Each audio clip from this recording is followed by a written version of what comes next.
So, DeVoto and Fawn, they grew up, Ogden was the anti-Mormon, was the railroad boom city from hell.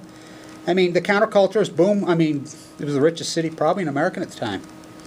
I mean, it had poverty, it had, you name it, it had it. It was the biggest boom city in the world. It was the railroad boom city. Everything, all the, natural resources from this great west had to come through Ogden. Everything had to route through Ogden. And let's remember, Ogden, the street of blood. Who ran Ogden during Bernard DeVoto's when he was a young man? The woman who ran the entire city was a madam. Prostitution was the #1 industry in Ogden. The madam ran the entire city. Her name was Belle. She used to drive around in in Brigham Young's cart. She bought it. She's the one that built the church for the children, the Sacred Heart. She's the one. She ran the city. She ran Ogden. Period.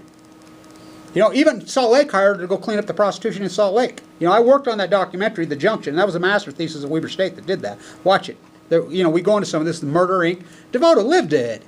He was watching the great fur traders were still here. The fort was still here. The blood was still here. What year was this? Around what time? DeVoto was born in 1890s. So this was like early 1900s? Yeah. 1880s, 1890s, and early 1910, all the way to the 1950s. Prostitution ruled this city. Corruption ruled this city. I mean, this city was a boom town. It was rich. It was, Capone owned half of 25th Street. I mean, it was on. The police were corrupt or anything, but she ran the city. And she was a philanthropist. What about the basements? Well, that was all opium dens originally from the Chinese, which they killed all the Chinese after they got done with them, the railroad. Who did? The United States military, the government. What do you think they did to the Shoshone? There was a bounty house in Ogden. Did you know there was a bounty house in Ogden clear into the 1900s? No, I didn't know that. Did you know they got you got $25 for a child's ear, $50 for a woman's, and $100 for a man's? The Shoshone? Yeah, for a native's ear. After that was post Civil War. So everybody talks about Bridger and Kit Carson takes the fall. No. These are later. Connors and gang.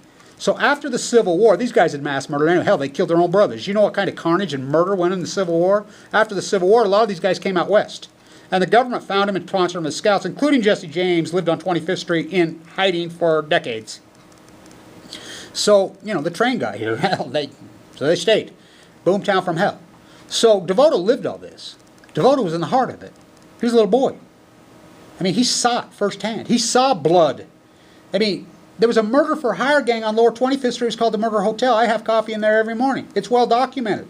You could hire all over the world. You could hire these people to kill people on Lower. It's called the murder, and they would just throw the bodies out. They say that walking on 25th Street, it was really rough. It was extremely dangerous. Oh, boy. Actually. 60,000 people a day. So there was a murder for hire gang on Lower 25th in the early days. Yeah, what building is that now? Right down on the lower corner on the left. I stuccoed that, but I've done all the restoration. All the restoration down there is all my hand, all of it, because I worked for George Pappas and it was all the restoration history. I did all that. I was the plasterer. I can't believe there are some empty spaces of buildings that they were already demolished. Yeah, well, you got to realize in 1970s it went into Art Deco decay. It was Skid Row down there. It was scarier than hell. The El Baracho was a murder a day in there. Ponchos, there was a murder a day in there. Wow. Let's not kid yourself. The streets of Ogden are paved in blood. It had everything. It had Electric Cow. It had the most famous jazz musicians. You name it, Ogden had it. Because the railroad. Everything had to come. The butcher, the baker. I mean, you name it. DeVoto lived it. So DeVoto, when he writes Across Wide Missouri, is about the hot springs and the Shoshone natives marrying in and the whole dichotomy of the slaughter and the Indian Wall Avenue. So when he talks about the hot springs, you know where the hot springs were? I used to go when I was a kid.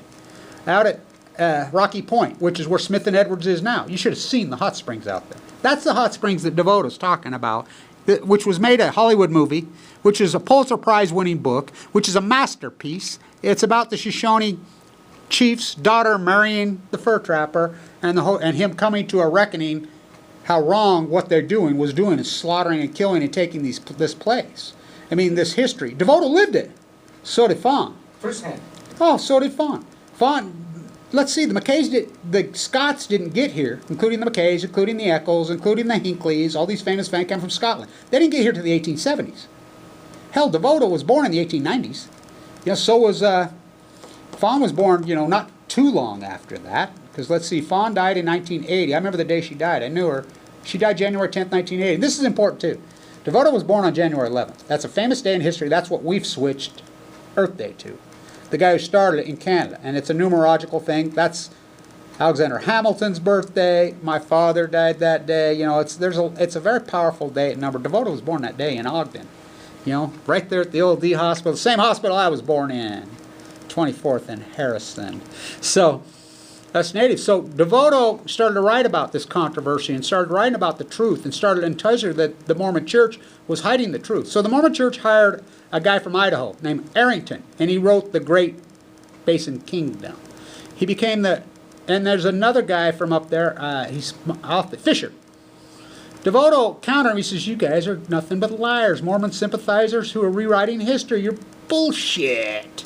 So he went at him. He says, no, I'll tell you the truth. And then there was a guy named Wallace Stegner. Wallace Stegner came through Montana. I'll tell you a great story about Stegner. Stegner was a 24-year-old professor at the University of Utah, whose father, as a young boy, they ended up in Salt Lake in the hardcore. By the way, Stegner's father was murdered on 2nd South. Well, he murdered a prostitute, then shot himself. When I was a boy, Salt Lake City was so ugly and sour, you didn't dare go in freaking Memory Grove where you'd get killed. And so Stegner's father was a bum, wouldn't pay. They came from Canada. What was going on in Salt Lake? It was just hardcore. It was in disarray. Ogden was the rich town. Salt Lake was just a freaking cesspool. Poor. During what time? In the 1850s, 60s, 40s, 70s, 80s. You should have seen it in the 80s. Oh my God. Was it the capital at that point? Oh yeah, it was always the capital, but it was in disarray. Prostitution was off the hook. It was freaking a slum. Oh wow. Especially around the temple. It was hardcore as hell. Look up 2nd South. It was it was a mess. It was a nightmare. You know, even when I was a kid. And so, Wallace Stegner, the other great writer, who was friends with Devoto, they made their way. This is a great story about Wallace Stegner. Now, Stegner's the one who termed. He was here on the 100th anniversary. The Stoic writer. He spent lots of time on this campus. If you think the Germans invented genocide, you know nothing about this place. We taught him. Wallace Stegner, who was partners with a guy named Richard Scowcroft. Richard Scowcroft grew up right up the hill here. Scowcroft, Canada, original Mormon. The laureate at Stanford, everybody thinks it's Stegner. Nope, it was Richard Scowcroft. Look at his books. His books are gems. He's an Ogdenite. We have this literary giant past because these people lived it, and they were. He writes more fantasy. You know, his stuff's masterful, especially if you like a little bit of so-called sci-fi. You know, we call it sci-fi now. Oh, he's a genius. Another Ogdenite. They all knew each other. Stegner, they all looked out for each other. They all got it. Stegner, McKay Brody, Devoto, you know, and the great poets. And so, I know I'm going on, but this is a great story. And so, they all lived it. So, you know, they were appalled, these guys trying to, you know, these imperialists trying to lie about Mormon history. Come on, Mormons were long-haired, bearded communists, including my grandfather was Abraham Hunsaker IV, the Hunsaker male. 100% redistributed. They were utopians, they were Quakers, they were like the Amish. I mean, my God, they shared everything. 100% ready, and they're trying to rewrite, cut their hair off, shave their beards. Come on, they were still bearded, long-haired Mormons when I was a boy, and they were communists, completely the opposite of what they now. Oh, shave your skin, cut your hair. Oh, no, not those guys. They were radicals, crazy. You know, and they hated, they were flag burners, they hated the federal government, they, you know, this was their country, had their own currency. You only shopped at Mormon currencies, you had welfare. My grandpa ran the welfare farms. You know, Ronald Reagan came here in 1980 just to see the welfare in 1980. I remember when they came by my house, I lived on Grand and Secret Service, came there 4 days, I was drunk off my ass with my cute young wife, you know. And I was wasted when the Secret Service interview. You got a gun? Yeah, I think I got a shotgun. I think I got a couple Browning rifles in there. Oh, yeah. You want a beer? Here, have a beer. You know, because that's the way Ogden. And so the church welfare farms were famous. You know, they were all about the community at large. You know, and so this incredible dichotomy, this place. So they were appalled that they were trying to rewrite and rebrand so-called Mormon. Now, the president of the Mormon Church now is 93 years old, who I know, Nelson, says he's thrown the word Mormon out, which he calls it just what I said. He says, that's all the feds trying to freak a manufacture and groom us into something we're not. We're the church Latter-day Saints of Jesus Christ, and Jesus Christ was anti-usury. You hear him speak, he talks just like me. I love this guy. He's like President Hinckley used to be, who I knew personally. President Hinckley's an Ogdenite. These guys pretty radical? Oh, the new one is. The prophets? The one right now is. No Nelson. way. Oh, yeah. You listen to him speak. Do you know what he... Crazy. Do you hear about a speech he gave at the conference? No. He says, we're done with the word Mormon. You know how much money the Mormon church... I heard about that. Well, you know how much money the Mormons have spent on that branding, on this prosperity gospel and this whole... He says, that's all federal government, globalization, BS. He says, no, we're Jesus-like. He says, get rid of all your stuff. We're going to be like Jesus. Heal the afflicted, feed the poor, no usury. He's a fundamentalist, old-school Mormon. Oh, wow. And he spoke out of the thing. I'm telling you, they don't like this guy. He is rocking the boat big time. And, I'm in these circles. I know. How old is he? 93. Oh. He spoke out at the freaking thing like he was 20.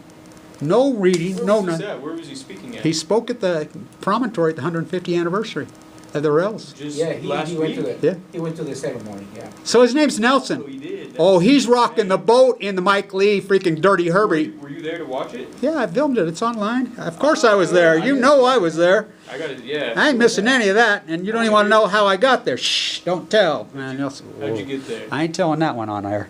I might get in It was trouble. 2 weeks ago. On the, Yeah, the so weekend. anyway, I remember. but anyway, so back to Did you go?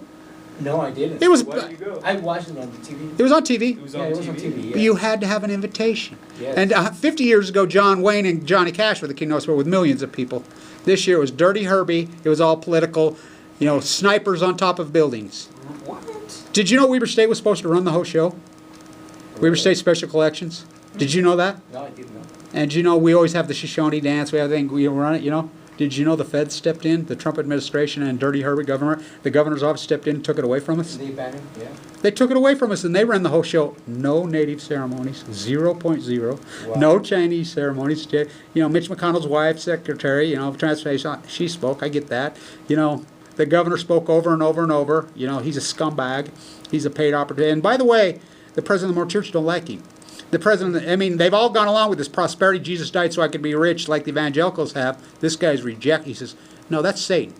He'll say it. He says what I do. That's Satan. Because the Mormons teach that there'll become a time in Mormonism when the whole religion is taken over by people within that will trick you to false prophets to thinking, and they'll be in hairspray and they'll be neat and groomed and they'll take it all over. And then it'll take somebody like him to fix that. And I say That's that's in the Book of Mormon? yeah. I said these times are now. He says the same thing. So think about the money, the Book of Mormon, the whole things. Think about the branding they've spent. They spent billions rebranding Mormonism. He's pulled the plug on it. He says, he's forbid to even use the word Mormon. Yeah, who forbid him to do that? No, Jesus told him because he's a Jesus guy. And do you think? Come on. The church was named the Church of Jesus Christ of Atlanta. About that guy, that crazy radical with the whip who tipped the tables over, who was anti-use. When I was a kid, you did not loan for profit in this town. Bankers were like, Mariner was the famous banker. They didn't like him. But, oh no, Mormons did not loan for profit. If you needed money, you shook a hand with somebody and borrowed it. They gave it to you or whatever, or you saved it. And you returned the same amount. Exactly, no Without interest. Any interest. Which Yeah. that's usual. That's Yeah. Jesus. That's why Jesus tipped over the temple. I say the you on thing. And so this guy, of course, I'm sure the Mormons are in, the globalists and everybody's saying, I hope he hurries and dies. I hope he hangs on for a while because I talked to a good friend of mine yesterday at a funeral who's a brilliant old guy. He's 80.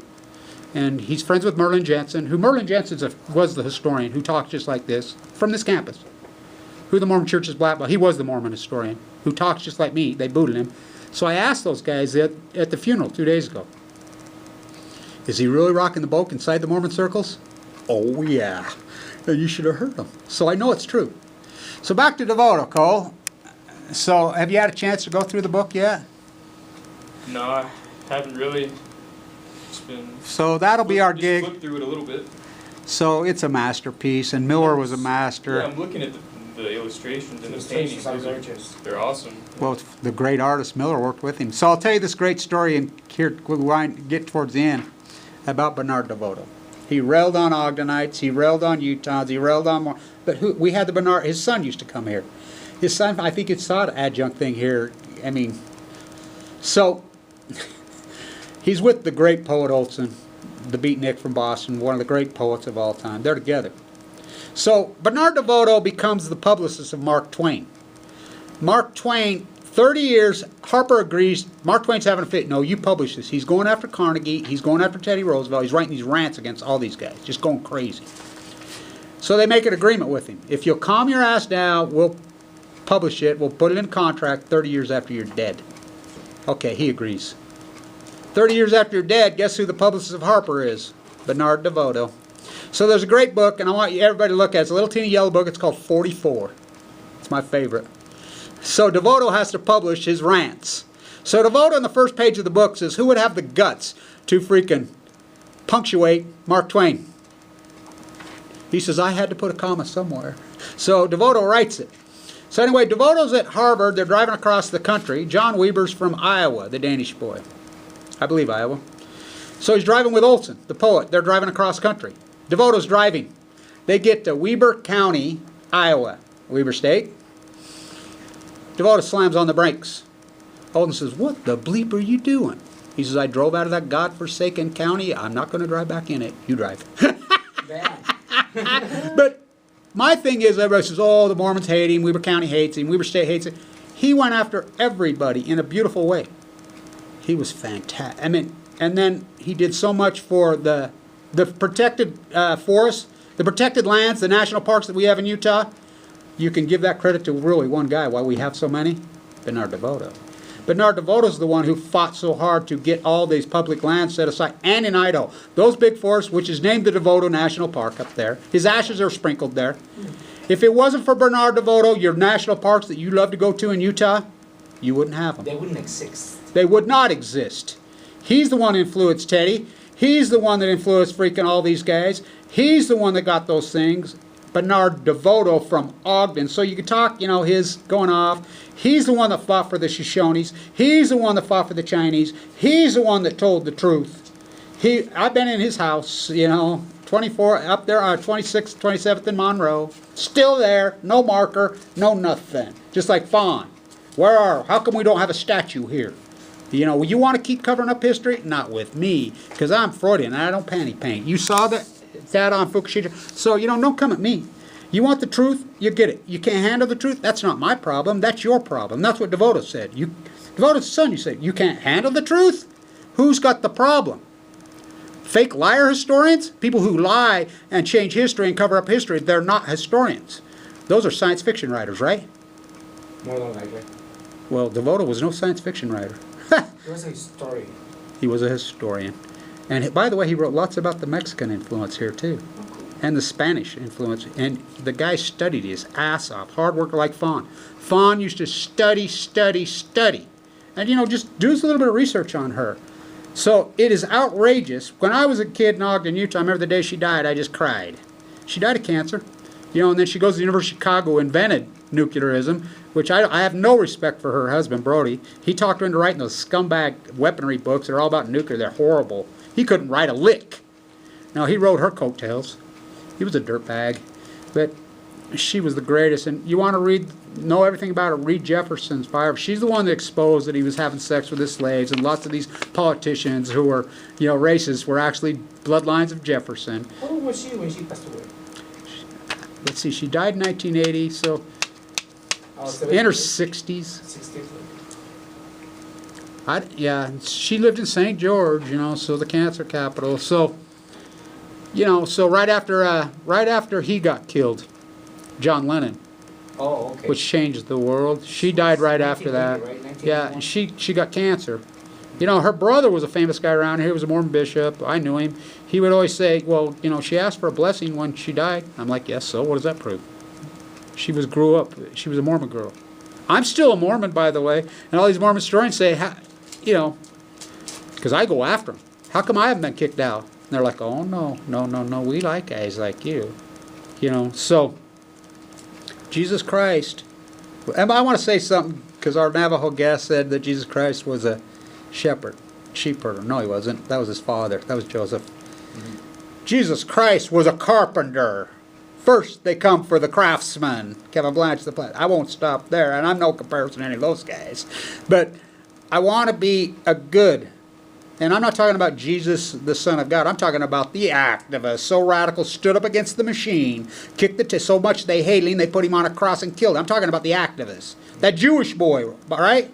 Yes, he was a Jewish boy. And so they hated him so bad, they watch him suffer, you know. So what's going on right now? Where are you guys? Stand up to the machine. Where are the freaking journalists? You know, you're invited on my show anytime. But you ain't got the balls, you ain't got the guts to stand up to this. Hordem, the university, I stood up to them. I stood them. They took my Ph.D., they took my degrees, they blackballed me. I don't care.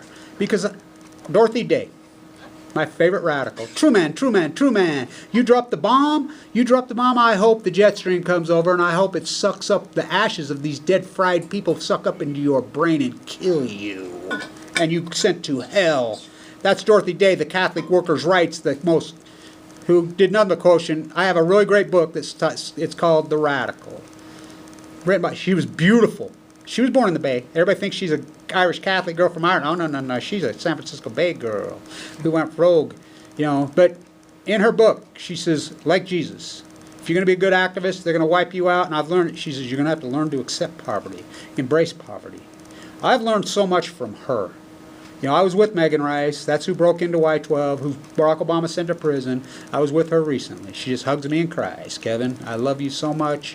You know, and so I can't even compare to any of those people. But I got cancer, and I'm going to try my best, heal the afflicted, feed the freaking poor, stand up to the usury, you know, buy here payday scumbags. You know, Jesus did not die so you could be rich. And, you know, I'm going to protect the legacy of the great Fama K. Brody and Bernard DeVoto because they told the truth. And if you can't handle the truth, that's not history's fault. That's your fault.